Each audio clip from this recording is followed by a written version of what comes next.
Is this tendering system working? Is it still applicable? Are people still getting bids? Where? How? When? Right? So let's just unpack this a little bit today, because I do think that is one of the important topics, so that you guys can just rest a little bit.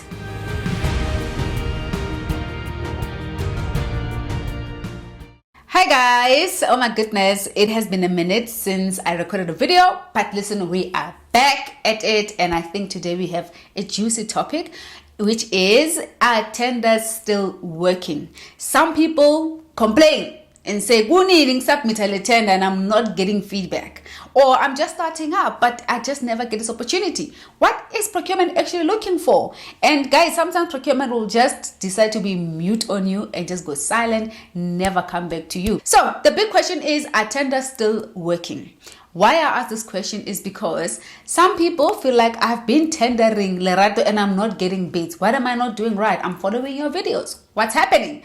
And others feel like, listen, I've been trying to knock on these doors, but procurement just decides to blue tick me and I'm not getting through.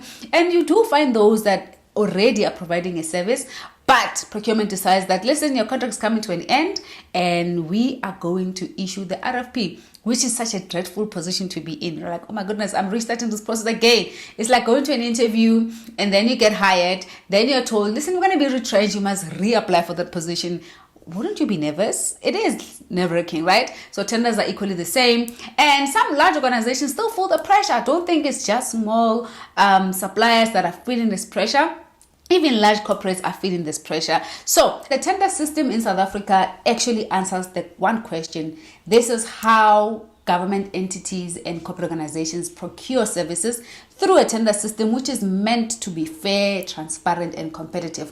Now, are these three things always followed? Of course, not all the time. Well, guys, stats tell us that over 50% of South African government tenders do have some irregularities in the process, which comes in many different ways. You guys know of corruption, red tape, findings, Zondo Commission, and the whole works. So we're not excluding private sector in the mix because, we don't really get to see and know the published stats that speaks to similar, of course, situation that government would publicly, make mention or ensure that we have this information.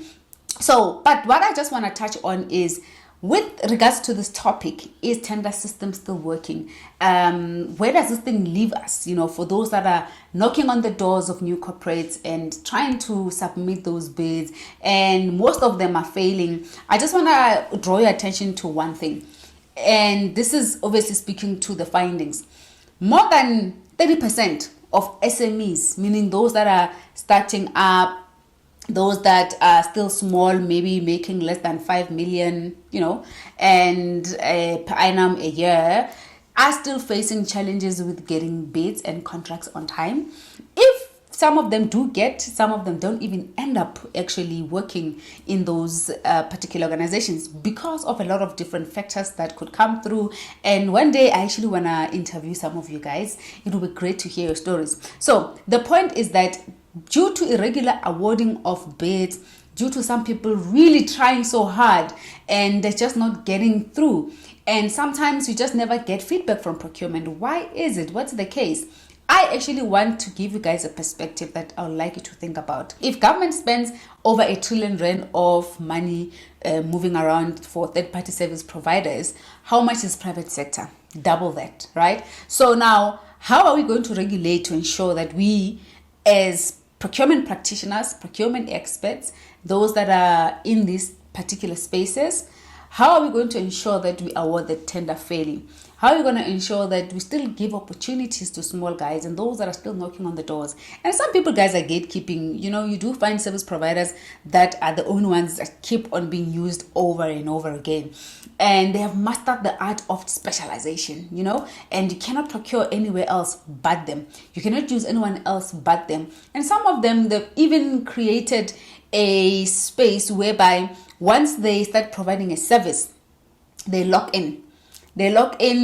Change all your systems, very popular in IT and security. Change systems, create systems that only they can maintain, manage, have licenses that are only speaking to that particular system. And for you to replace it becomes a challenge. And this obviously is one of the contribution, or this is actually one of the contributors that keep on creating problems for those that are outside that want to join the procurement, system, in that obviously they're tendering. So the point is that while we understand there's many issues that are there, the big question lies, is this thing still working, Larat?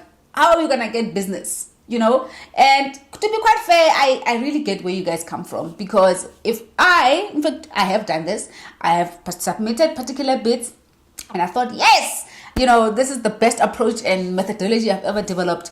And then 8 months down the line, they cancel the tender. What a bore. And then 12 months down the line, they reissue the same tender. You go and submit again. And guess what? Things have changed. And now they have new players. Some people probably, are better than you. They have better experience. They have better competency and money, and you don't have. Then they come up on top, then you've lost the tender. So it does become a cycle, which is really tiring. So now, how do you crack this code so that you go back, towards winning these tenders? I mean, for the most part, some people obviously start doing tendering for the purpose of growing their businesses, venturing into new markets and just being creative around in entrepreneurship, right? So now my intention of today's video is to ask ourselves, all of us, lento lengi gijimisayo, if that is the right Zulu. Is it really working? So I'm going to try and translate this for those who are obviously not Zulu speaking. But I do have an answer for you. I just want to mention one more thing. So guys, the recent update of the Public Procurement Act does aim to, of course, enhance the procurement process and create the faith, back from the service providers to trust the procurement process, because there will be high scrutiny of transparency and accountability from the practitioners, and of course where you guys can go and complain, which is the Ombud service.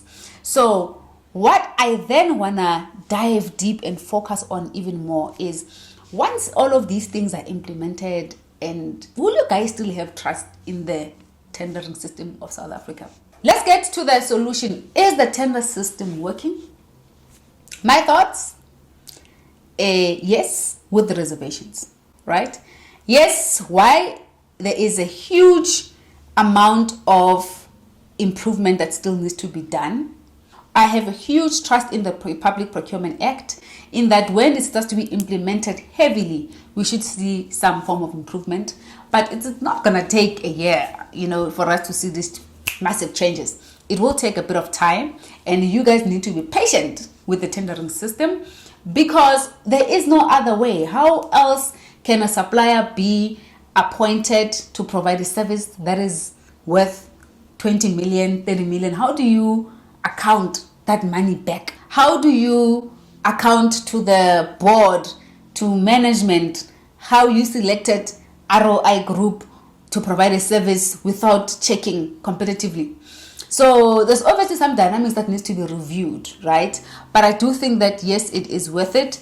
And I haven't even touched on NGOs, some of the municipalities and all the works. Guys, this system, it is meant to create a fair, competitive bidding, right? And some of the private sectors have implemented what we call e-auctions and e-sourcing, whereby you obviously bid online. Online platforms that are meant to make life easy and to make the transparency process to be more auditable and that you can see as well. So yes, it's working, but with reservations, because there's still a huge room for improvement. I have a few tips for SMEs that are looking to succeed in tendering, and I do think that some of you, if you use it wisely, you might just get yourself at least that one PO quotation, right? So the first thing is, always ensure that your compliance is up to standard. We reiterate the same thing, but people still get it wrong. Check your BEE, financial statements, tax, you are compliant. People still fall short in terms of the BEE. And I'm going to do like a separate video for this one, so we can actually unpack what is this specific goals management structure, how is it calculated, where can it affect you negatively, etc. Being black only, it's not obviously your road to success now, or take it to success, you have to have some form of transformation in your company. But story for another day. Second one is build relationships. Guys, this goes with both private sector and government. Build relationships. One is it will benefit you to know of opportunities fast, quicker, better. And two, you'll obviously, get to understand what is it that you can do to prepare better. So this is huge, actually, a lot more in the private sector space. When you know from the business users what they need and how, you can better prepare yourself. As in, to be quite fair and honest, we don't need to shy away from talking about these things, because listen, they happen. The reality is that people get to know of opportunities because they're in the right circle with the right people, they're networking properly, and hence the building of the relationship works. And when this tender comes out, I want to they already know and they're prepared, right? I'm obviously not pushing corruption. Corruption is forcing things to happen when they're not meant to be happening. No. Networking means you're in the right room with the right people, you know about opportunities faster and better. If you get what I'm saying. So third one is understand total cost of ownership. This speaks to how you price for your services, your quotations. So when you price your quotations, it has to be comprehensive. Please go back to the video I did on how to price a tender. But maybe one day I should just do a video related to total cost of ownership and actually unpack all those costs. The amount of things I'm owing everyone in my channel, actually, it's a lot, because every time I speak, I think about, maybe I should do this video. Maybe I should unpack this. Maybe then I forget. So please hold me accountable if you can. But you need to know how to do total cost of ownership. I did do a bid pricing calculator if you have not bought one, and that is an example of what we call a total cost of ownership. So your pricing is not just limited to your cost of buying the item, you adding a profit margin and then submitting a bid. It is inclusive of all the costs that you would need to own to render a service or to provide a product to the particular organization, which is, again, bid pricing calculator will help you. Do get a hold of it. I will leave the link in my bio for those that are doing security services and cleaning tenders and supply and deliver of goods and services. So this is actually making your life easier. You don't have to craft and draft from start, right? You need to include all your labor costs, all your delivery costs, overtime, maintenance, and all kinds of costs that come with you providing a service to the particular client. So bid price calculator is your friend in this case. And otherwise, for other services, of course, you need to draft it from scratch. But I do think I must just do something, in fact, later on.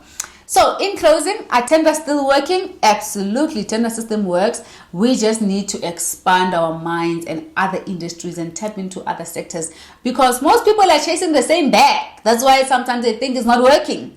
Why are we all chasing the same bag? Let's go and look for other opportunities, unconventional industries, and we will find opportunities. Guys, if you go into water cleaning or water treatment, sanitation, all those type of industries that people feel like, yeah, I don't want to go there. Or it needs a little bit of effort because now you need to be certified, qualified, check things. Guys, if you're going to Free State, there's still lots of opportunities related to this type of services.